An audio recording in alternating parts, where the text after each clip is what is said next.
What's up, everybody?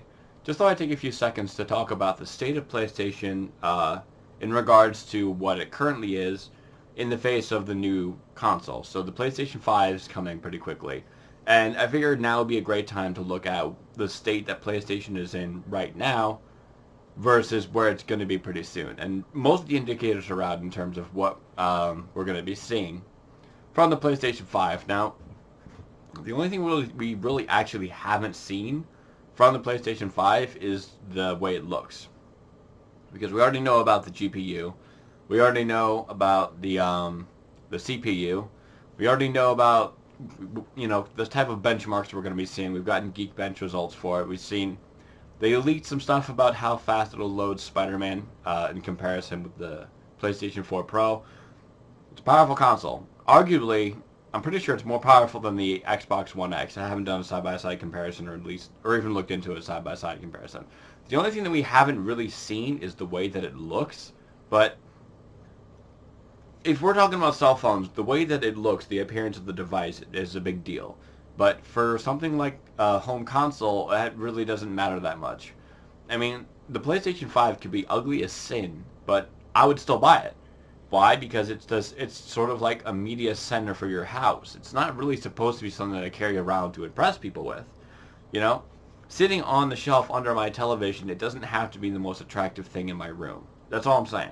So, that doesn't really matter. For all intents and purposes, we know what we're getting in terms of the PlayStation 5. And I think it's a little bit weird that PlayStation is sticking to, if it is the PlayStation 5, because they haven't actually called it that. It's never been referred to that. It's only been referred to as a successor to the PlayStation 4 and an entirely new console rather than a redevelopment of the PlayStation 4. So, for all intents and purposes, it is a PlayStation 5. We just haven't been called that.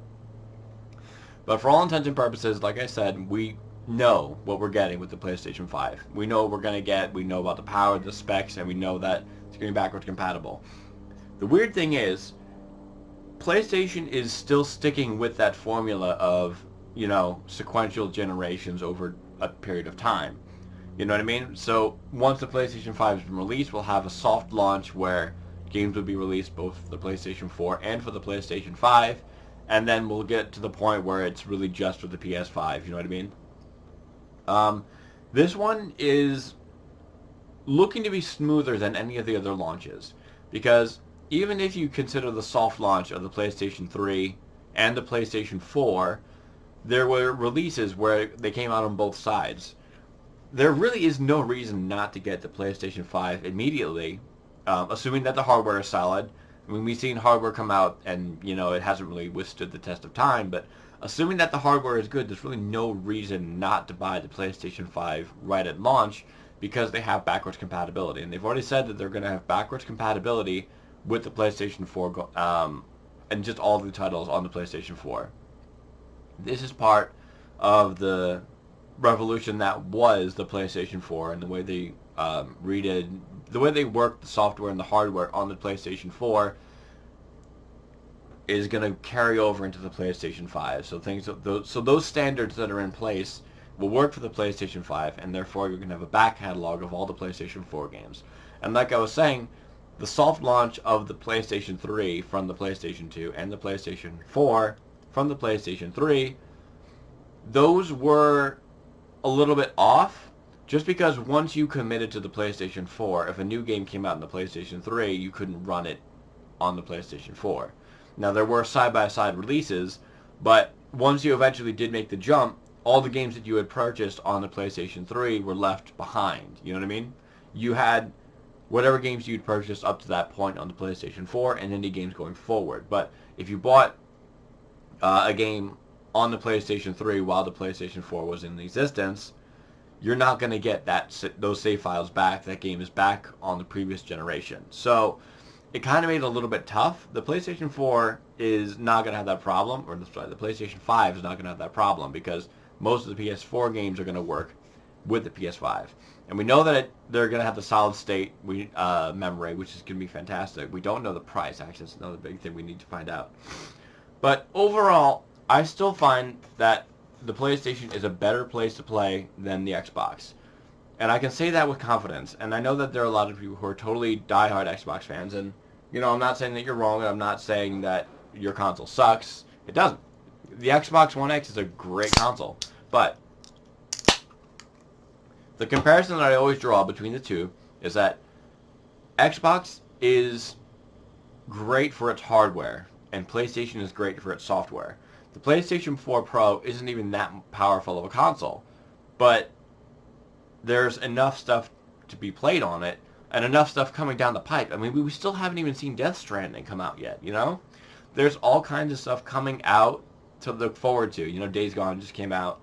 They do a great job of really giving you a roadmap of what's coming forward, and that gives you, as a PlayStation user, it's exciting, you know what I mean? Oh, I know that next year I'm going to have Death Stranding coming out.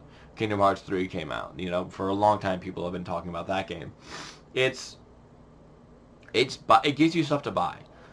The console shouldn't be the selling point. The console itself is just the means by which you play the games. For Xbox, that's the most noteworthy thing, is that you have cross-console releases, and they're getting better about that. I'm not bashing them. But the reason to buy an Xbox is because it's a powerful console. The reason to buy a PlayStation is to have stuff to play. PlayStation 5 seems like it's going to be sort of switching up that mold a little bit. It's a very powerful console. But, again, it needs stuff to play on it, and I'm not really that worried about it. The fact that we have so much backwards compatibility is a great thing. And, I don't know, I think that PlayStation is in a great place, but they're sticking with this archaic means by which of releasing their consoles, and you know what I mean, the sequential generations. It wasn't so long ago that when the PlayStation 3 got announced and everyone freaked the hell out. You know what I mean? And then when the PlayStation 4 came out and everyone freaked the hell out. The PlayStation 5 has been sort of a slow burn. We already know, you know, what to expect from it. We already know that it's coming out. We just don't know about the way it looks and the price. But it doesn't even have to look that, I don't know. It doesn't even have to look that special as long as it runs the games well. You know what I mean? As long as they provide a compelling service, and they do. I mean, PlayStation Now, I would argue, what was the name of the game? They bought a game company, like Gitmo or something like that. Something along those lines. And then that became their, oh god, I had it for a second. And that became their Gaikai, I think it was. They bought, I think, Gaikai, and they started PlayStation Now for live streaming games.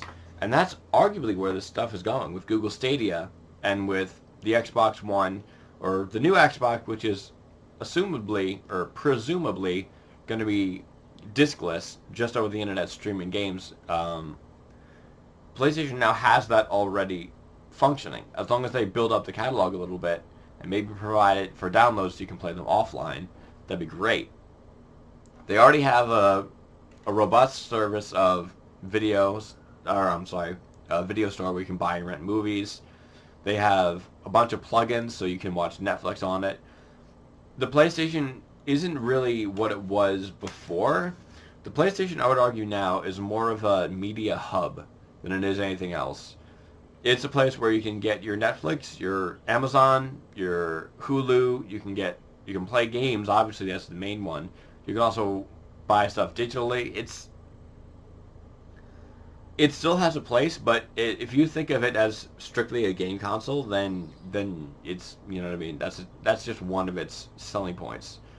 I think that PlayStation is in a terrific place because even though they came into this console generation winning, they didn't squander the lead. They doubled down on games, which is the right thing to double down on, because you've got a compelling service already.